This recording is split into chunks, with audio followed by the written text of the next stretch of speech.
The Scottsbluff Fire Department had a very active 2023, as detailed in its annual report presented this week to the City Council. KNEB.TV News starts right now. From your trusted source for news in western Nebraska and eastern Wyoming, this is KNEB.TV News. Presented by Platte Valley Companies, premier provider of financial services. Hello, I'm Ryan Murphy. This is KNEB.TV News, powered by Platte Valley Companies. Thanks for joining me. In our top story, there were lots of changes at the Scottsbluff Fire Department in 2023, as detailed by Fire Chief Tom Shingle during Tuesday night's City Council meeting. He told the council that the fire department saw an 8% increase in calls from 2022, with a total of 2,748 calls for service last year. Another major change was staffing, as 4 new personnel were hired on to replace members who either resigned or retired. Shingle says the biggest losses were the retirements of Lieutenants Chad Hobbs and Bruce Meyer, who had a combined 47 years of service. Mike Levick and Jesse LaRune were promoted to the rank of lieutenant following the aforementioned retirements. So with that, we hired a few new firefighters, Jody Munoz, Nolan Forbes, and Joe Hemhoff. And then we, as I alluded to earlier, hired Chris Prowse Jr. as our fire prevention officer. And all of these guys are doing a great job. They're doing a lot of training and getting certified and everything. The chief also explained that last spring, he decided to further define the response zones for the fire department.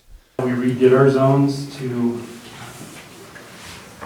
get better data, because at first we had 6 zones, kind of just a 6 quadrant of the city. We decided that we should probably break that down just a little bit further, because the high school is in the same zone as the far east north corner. Well, if we break that down a little bit better, it helps us identify those gaps with response times. Other notable talking points for the annual report were the addition of another fire truck and a 97% rate of property being saved following fire calls. Last year, it was estimated that there were $250,000 worth of property loss resulting from fire, with the estimated property valuation of those fires at $6.8 million. Well, an arrest has been made in connection to an August assault and robbery in Scottsbluff. 20-year-old Anibal Domingo Jr. of Terrytown was served an arrest warrant for the Class 2 felony charge on Tuesday. Court records say that video posted on social media shows Domingo jumping the victim along with an unidentified blonde-haired male. The victim was acquaintances with Domingo, who was able to identify him as one of the 2 culprits. During the attack, the victim's phone and a necklace were stolen from him. Domingo was arraigned on the latest offense on Wednesday afternoon in Scottsbluff County Court. And a Scottsbluff woman is facing a pair of felony drug charges following a series of controlled drug buys conducted by the Wing Drug Task Force more than a year ago. Court records say that 37-year-old Mindy Reed was arrested last Friday on 2 Class 1D felony counts of distribution of a controlled substance within 1,000 feet of a school or playground. Investigators say that Reed sold a total of 55 suspected fentanyl pills to cooperating individuals in December of 2022 and January of last year, with test results confirmed by the state crime lab. An initial court appearance for Reed was scheduled for yesterday afternoon in Scottsbluff County Court, with initial bond set at $200,000 at 10%. We'll have more news right after this. The journey of a dream becoming reality. When we're young, a dream develops into a passion. That passion continues to manifest and grows as you do. It becomes all you want to do and all you want to be. It gives you direction. It drives you. Then your dream has become a reality. When that dream is ready to be reality, Platte Valley Bank will be with you every step of the way.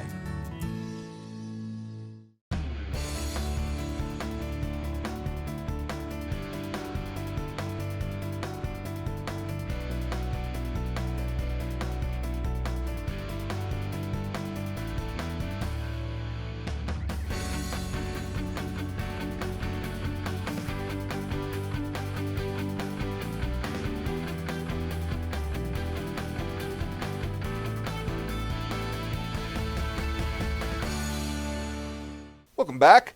a measure that would provide a criminal enhancement when the manufacture or distribution of a controlled substance results in death or serious bodily injury, is stalled in the Nebraska legislature. Under LB 137, the criminal penalty in such circumstances would be increased to the next higher penalty classification. During floor debate on a motion to indefinitely postpone the bill on Wednesday, Lincoln Senator George Duncan said that if the goal is safer communities and reducing the number of people committing these crimes, increasing the penalty won't have that effect. If what we're trying to accomplish here is less people committing this crime, increasing the penalty is not going to have that effect. There are other ways that we can do that, and I think we're going to talk about some of those, but this is not that way.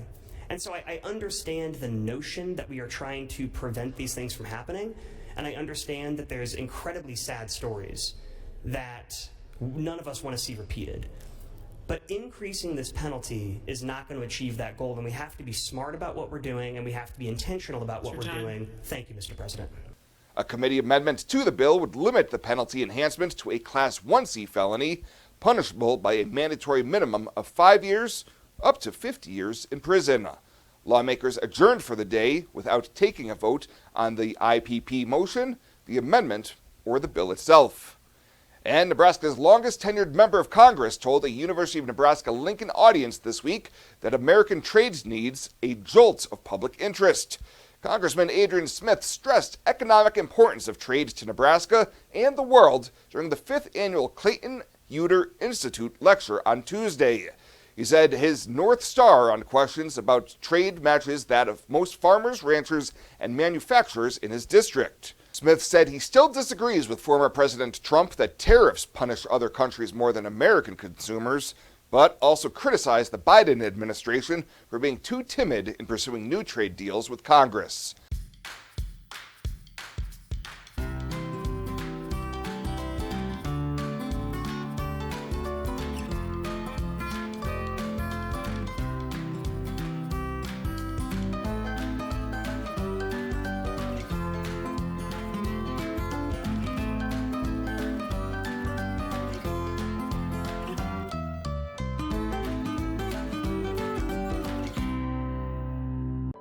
Are new windows from Renewal by Andersen a great investment? You're darn right they are. Did you know that for less than your cable bill or cell phone bill each month, you could have new windows from Renewal by Andersen right now? Do the math. Renewal by Andersen windows will likely cut your energy bills significantly.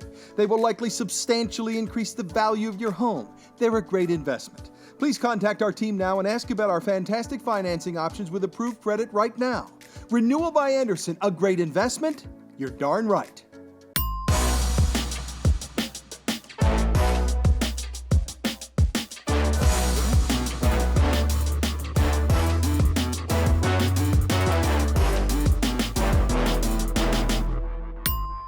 Now the latest from the Scottsbluff Body and Paint Sports Desk. Scottsbluff Body and Paint, you're driving home our reputation.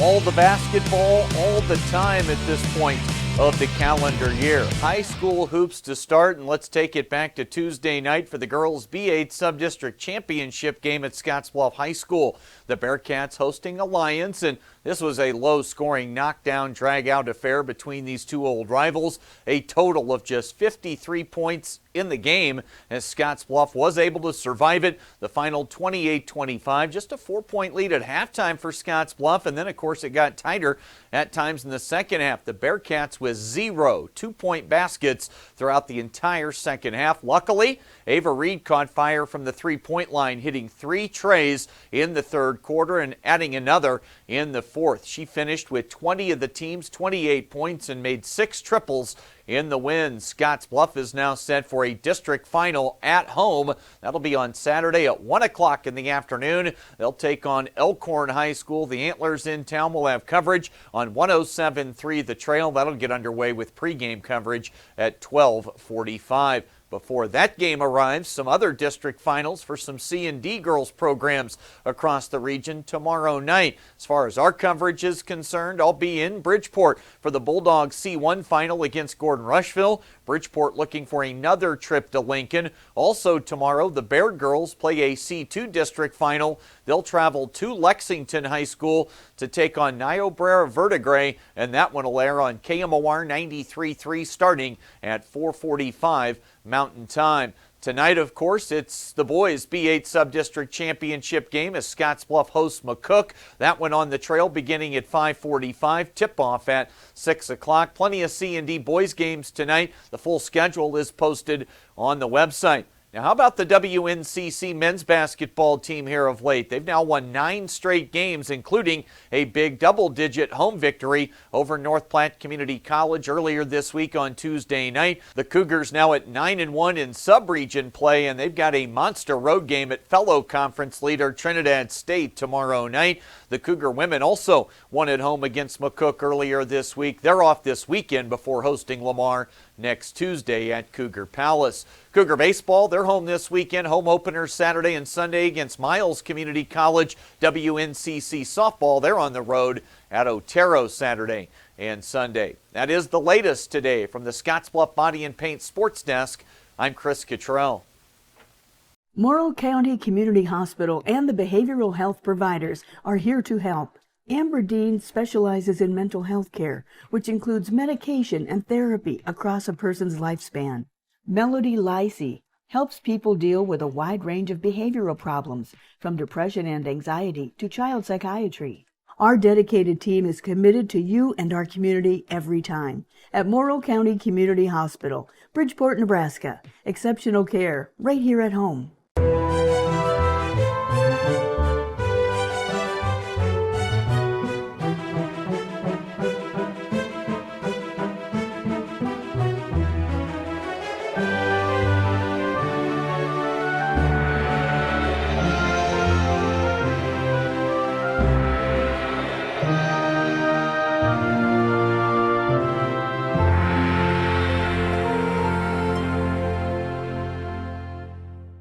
Let's take a look at your community calendar, brought to you by Riverstone Bank.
The community calendar is brought to you by Riverstone Bank.